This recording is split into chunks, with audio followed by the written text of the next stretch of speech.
apologise, I'm not a natural public speaker, so I am sort of read lots of notes. So my background is that I've worked in the fashion and apparel industry for about 20 years. I left high school and went on to Massey Fashion School and graduated from there in 2002. And for the next sort of 5 or 6 years, I worked around New Zealand for some small designers and factories, and I was predominantly working as a computer pattern maker and sample machinist, which basically means I get a picture from a designer and then I turn that into a make a pattern and turn that into a garment, and then it's run through production. So after I'd been in the fashion industry over here for 5 or 6 years, I moved over to Brighton in England, and I got an amazing job as a production manager for a couturier. And a couturier is someone who makes couture dresses. So the sort of things you see on like the red carpets for the Oscars, Grammys and Emmys, and it was an incredible job. So that was in London, so I was commuting between the two, and it was just absolutely fabulous. We would spend months and months and months making these dresses that sort of ranged from about 20 to 120,000 pounds. All of them were sort of hand embellished, handcrafted, and while I was there was a team of sort of between 3 to 5 of us who were there full time. And then we had usually an army of very eager interns who were either recent graduates or just about to graduate from fashion schools around London. And so while I was there, it was that not so much the dressmaking that was challenging, but managing such a sort of variety of staff. Often there was a lot of competition between the interns as to what sort of jobs they wanted. There were definitely jobs that were more sought after, and like hand beading or hand appliquing lace, and then there were the jobs that no one really wanted to do, hand sewing feathers, which you could sort of get stuck doing for weeks in a room, you know, just around a table. So managing everyone and keeping everyone happy was a big part of that. After I'd been there for about 5 years, I decided one wintry evening that I could no longer handle the commute as I stood on a platform in the snow, and that I was going to move back to Brighton. So I went back to Brighton and started working for an amazing dressmakers there who made vintage style dresses and wedding dresses from vintage and reclaimed fabrics. And that was an awesome team, really, really very different to the high pressure I'd just come from in London. And it was a very, very experienced team, so I wasn't dealing with interns either, which was really nice and refreshing.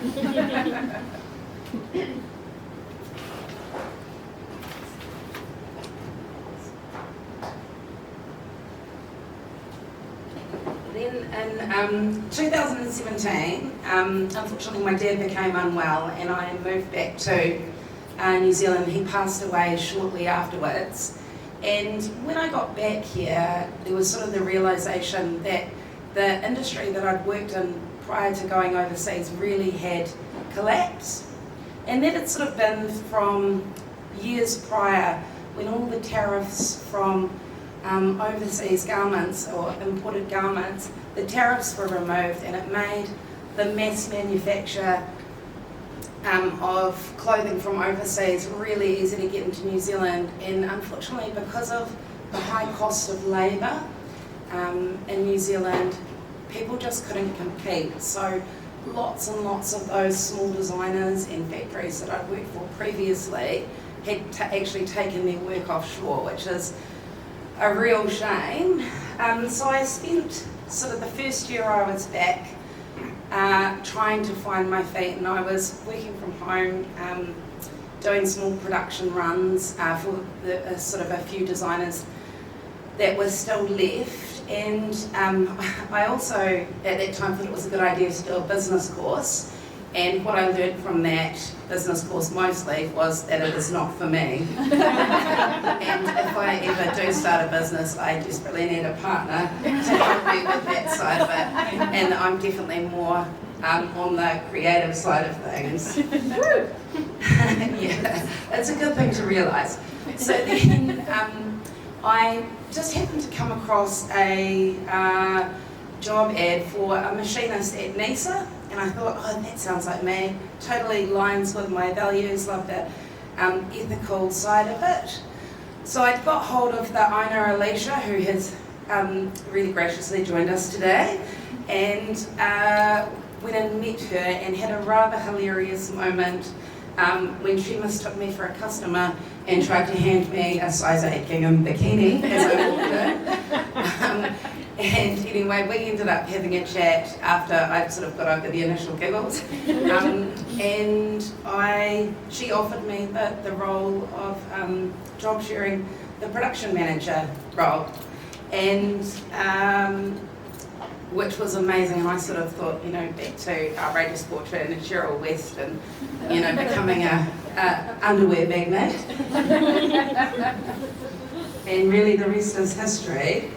So I've been there full-time since the end of lockdown, and running the production involves sort of lots of things. So I do a lot on the production side because it's a small company. It's not sort of split out like it would be in some bigger operations. So I make the samples and initial patterns once we've got a design. So either our in-house designer Emily or an external designer comes in and does that, and then I make them up, send them off to our fabulous cutters in Auckland, and they cut them, send them back, and then I train all the staff on what we're doing and how to make things, and then we produce them there. So it's a really cool role to be in. And I think the biggest responsibility I've got is actually looking after the sewing team. And so the sewing team are from refugee and migrant backgrounds, and often they've just quite recently arrived in New Zealand, and they usually come either just with their immediate family or sometimes even by themselves, and they don't have a massive support network.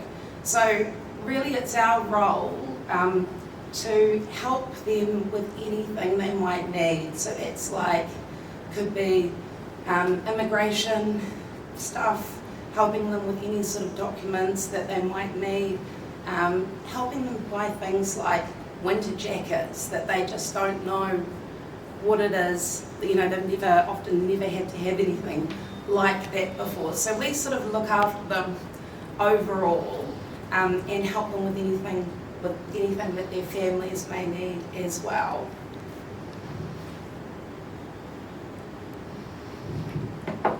So this morning I'm here to talk to you about the matriarchy, and if I can have, oh sorry, I've missed a slide. So I'm here to talk to you about matriarchy, a system of society or government ruled by a woman or women, a form of social organisation in which descent and relationship are reckoned through the female line, the state of being an older, powerful woman in a family group, which we definitely are at NISA.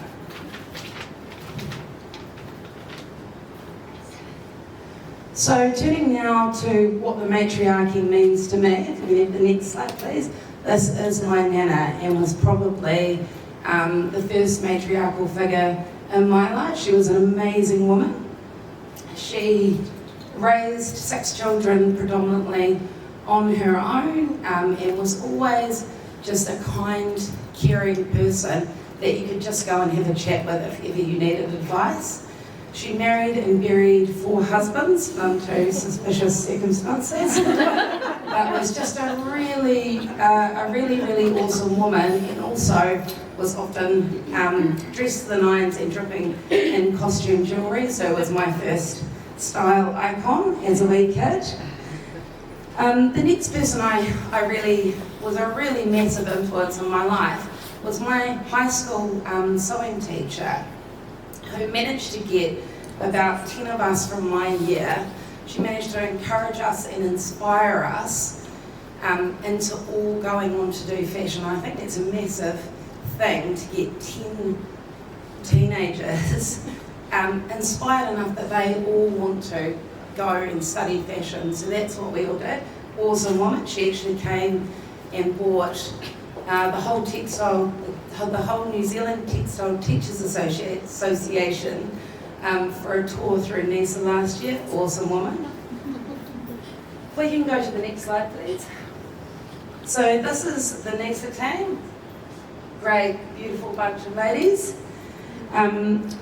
What the matriarchy means to us at NISA, we have a very, very strong team dynamic at NISA. The team is, as you can see, entirely made up of women. We have no guys working with us. Occasionally we have our lovely, lovely father and son mechanic team come in, but otherwise it really is an all-female workplace, which is awesome.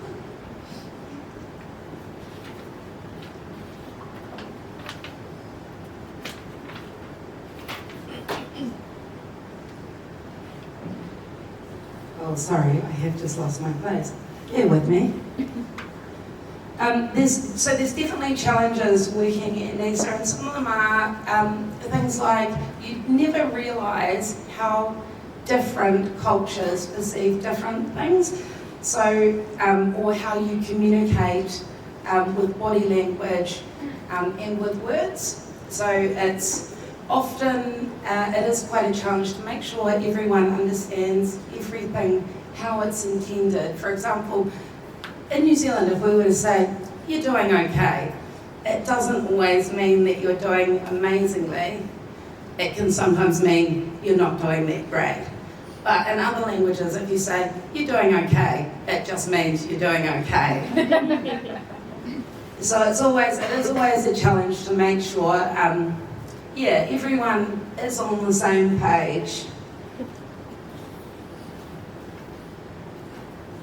We also put a lot of effort into onboarding new staff.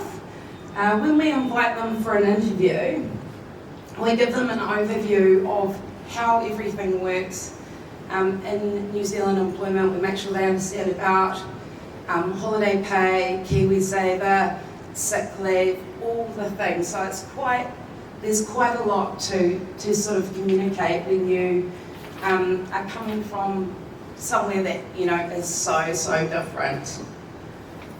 And to help everyone bond and to sort of encourage everyone's confidence with speaking English, we all try to have our breaks together. So it means at morning and afternoon tea, we usually just sit and chat.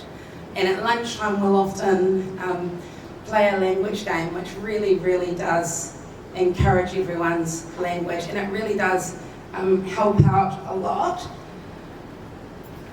And music's also a big part of the NISA way of life. We encourage everyone to get really, really familiar with Spotify in the workroom. And while I may put on a lot of 80s bangers, we also listen to everything from, we often have a Salsa Friday, which is great. We listen to cumbia, Somali pop, and the current fave is the Tamil Top 20. I'll try to put up some playlists because they're amazing, but yeah, that's also a really nice way for everyone to sort of feel included, to have other people recognise and appreciate the music that they're used to listening to. Sorry, I'm just having water. Oh dear, it's all going horribly.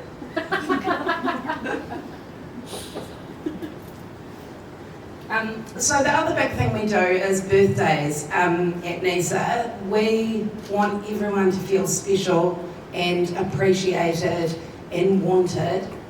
So often for birthdays, people may have had in years prior more pressing things than a birthday celebration to sort of focus on. So we really try to make sure we have a celebration for everyone's birthday, and sometimes people do try to keep it under wraps a little bit, but it just means to help everyone feel really appreciated, really special. I always make sure we've got a cake, we always have a card, a shared lunch, and there is usually a terrible but rousing rendition of Happy Birthday from me. Which is just a lovely way. Everyone loves a birthday, I'm sure. We also introduce new staff to the NISA way of production, which a lot of our staff have worked in the fashion and apparel industry before. Some of them in absolutely massive factories overseas, the likes we've never had in New Zealand. So getting them to come around to the NISA way of production, which is very, very different. So they, in big offshore factories, they may produce tens of thousands of the same garment in each run. At NISA, our smallest run would be 6 garments, and our biggest run might be 70, I think. So it's a very different way of producing, and sometimes you do have to go against what you think is, or what some staff members may think is the correct way of doing, or the way they're used to doing things, which is just putting through as much as they can. We actually like to finish our garments as we go.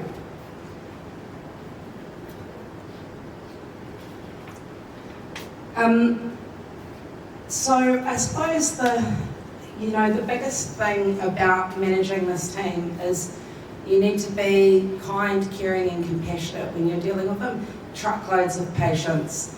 And for those of you, and there are a few people here that I know that they are not the most natural things that come to me. So I really do have to sometimes sit down and give myself a bit of a talking to about how I want the workroom to run, and I want it to be a happy, friendly, inclusive place.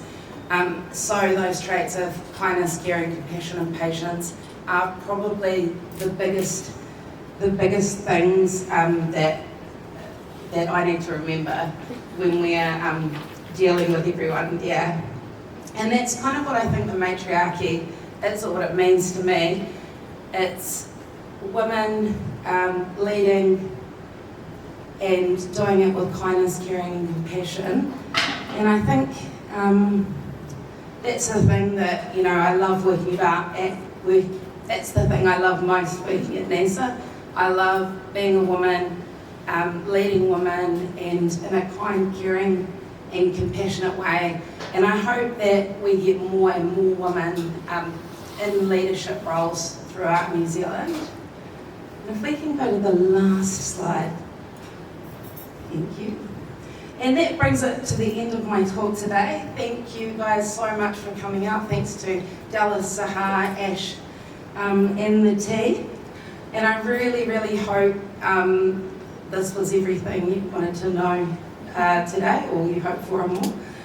And we've just got a discount code for you guys to use over the next 7 days at NISA. Feel free to pop in and see us. We're literally just up the road, but thank you all so much.